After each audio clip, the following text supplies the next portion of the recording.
Vamos lá, quem está conosco hoje é o Audi Cunha, especialista CNN em economia. Audi, bom dia, bem-vindo, meu caro. Audi, a Priscila trouxe toda hoje a reação do mercado, a expectativa pela decisão do Copom, o BC com mais essa atenção na sua bandeja, né, da atenção lá em Taiwan. E aqui no Brasil começa a aparecer essa discussão aí sobre o papel do BNDES nesse movimento. Queria te ouvir um pouco sobre isso, a tua expectativa para o Copom e esse equilíbrio aqui entre o mercado de capitais e a taxa de juros. Bom dia, Thaís, Priscila, quem nos assiste. A expectativa é de mais uma alta de taxa de juros. Nós devemos estar indo para um patamar de 13,75 de Selic.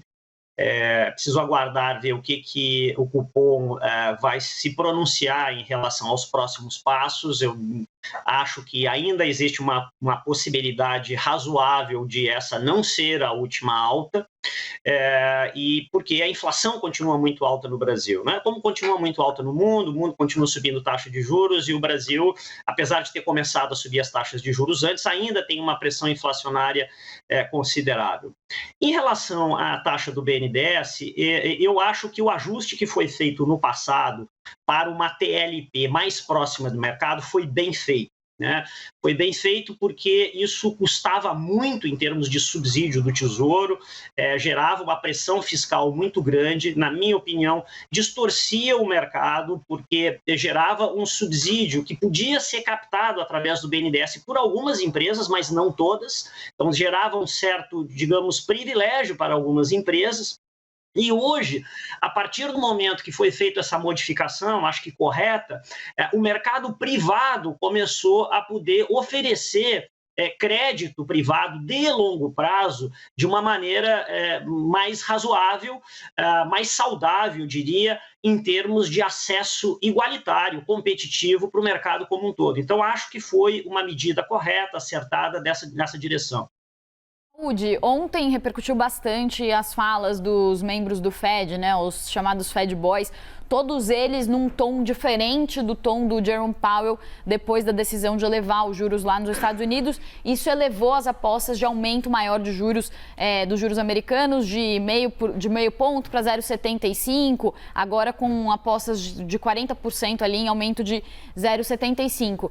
Eu fiquei curiosa de entender se essas falas coordenadas têm algum motivo por trás, né? Esses membros eles se conversam então para falar, vamos ajustar as expectativas depois da fala do Jerome Powell, precisamos reforçar essa política monetária restritiva. O que você leu dessas falas de ontem? Bom, Priscila, eu acho que o resumo das falas é, sim, de um tom mais sério em relação a uma expectativa anterior que o mercado criou, de que o Fed teria emitido sinais de um arrefecimento nesse movimento de alta das taxas de juros. Houve muita discussão logo depois da fala do Powell. A primeira reação do mercado foi uma reação de interpretar como uma fala mais dovish, né? Ou seja, de movimento mais calmo de subida de taxa de juros, mas mesmo em seguida, depois da fala do Powell, muita gente disse, eu fui ler, fui com mais atenção o que ele havia comentado, não vi da mesma forma.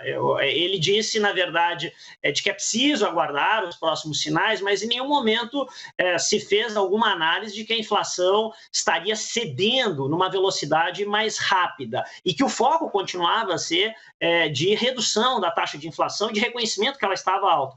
O que eu acho que essas últimas falas estão demonstrando é uma preocupação de outros membros também do Banco Central americano, né, do Fed, de que tem trabalho para ser feito. Se tem trabalho para ser feito do ponto de vista de controle da inflação, isso significa que nós devemos esperar, sim, mais altas de taxa de juros nos Estados Unidos.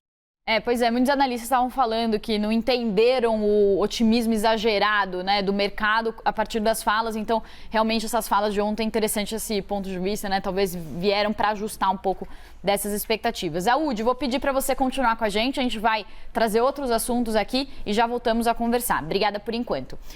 A comissão especial no STF criada para buscar um acordo entre governo e estados sobre o ICMS dos combustíveis deve voltar a se reunir no próximo dia 16 Quem traz mais detalhes é a repórter Neila Guimarães. Neila, bom dia. Então, ontem teve essa reunião aí de conciliação.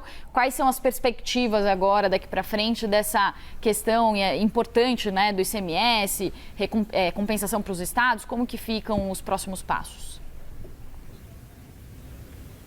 Oi, Priscila, bom dia a você, bom dia, Thaís, a todos que nos acompanham aqui logo de manhã. Olha, a perspectiva é de acordo que não aconteceu nesta primeira reunião, que foi uma iniciativa do ministro do STF, Gilmar Mendes, para tentar uma conciliação e chegar a um acordo a respeito da cobrança da alíquota do ICMS sobre combustíveis. Como não teve um acordo, uma próxima reunião já foi agendada para daqui 2 semanas, no dia 16 de agosto, reunião que vai ser de forma presencial e que vai acontecer na Suprema Corte. Bom, os estados pedem que para essa próxima reunião a União apresente uma proposta baseada no debate que houve nesta terça-feira. O Comitê dos Secretários de Estado de Fazenda alegam que os estados podem ter um impacto nos cofres anual de mais de 90 bilhões de reais. Essa reunião no STF, essa reunião que foi virtual, ela aconteceu 2 dias depois que São Paulo e também Piauí conseguiram na Justiça decisões liminares para manter a compensação por conta da queda da arrecadação. Maranhão e Alagoas já haviam conseguido decisões semelhantes para manter essa compensação por conta da perda da arrecadação. Volto ao estúdio com vocês. Muito obrigada, Neila. Bom dia para você aí em Brasília. A gente volta a conversar agora com o Aúde Cunha, nosso especialista CNN em economia, para falar um pouco mais sobre esse assunto. Aúde, algumas estimativas do mercado dão conta de que são cerca de 250 bilhões de reais gastos esse ano com medidas como renúncia fiscal por causa de redução de imposto ou gastos, né? Então, entre renúncias e novos gastos, um total aí de 250 bilhões de reais. Estou falando isso porque essa compensação também é um dinheiro que sai dos cofres públicos, né, para compensar os estados com essa perda por causa desse ICMS que ficou mais baixo. Como que fica a situação da economia com um gasto que chega aí a centenas de bilhões de reais daqui para frente?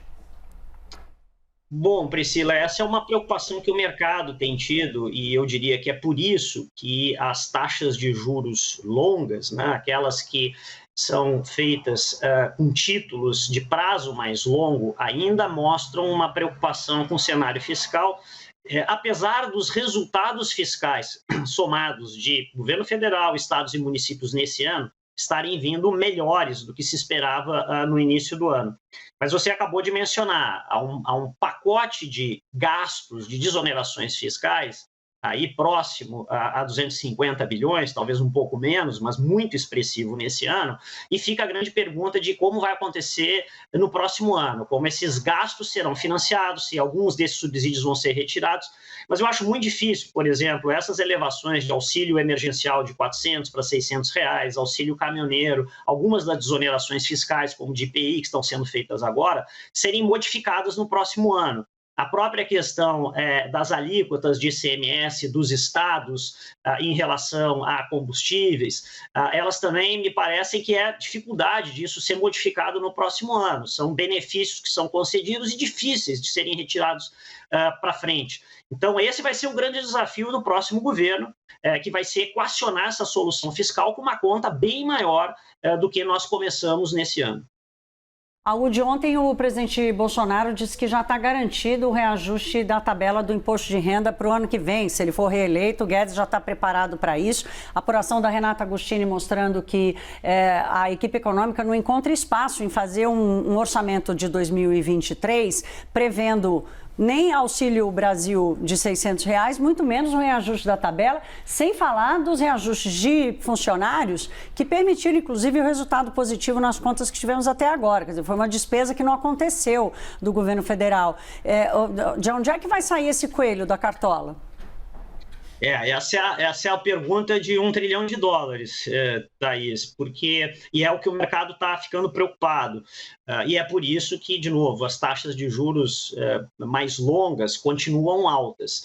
Há uma tensão agora, nesse período pré-eleitoral, de governo, candidatos que estão concorrendo, prometendo ações que não parecem caber dentro do orçamento público, da atual situação fiscal do país. E vamos lembrar que nós estamos com o mundo em desaceleração econômica, talvez a...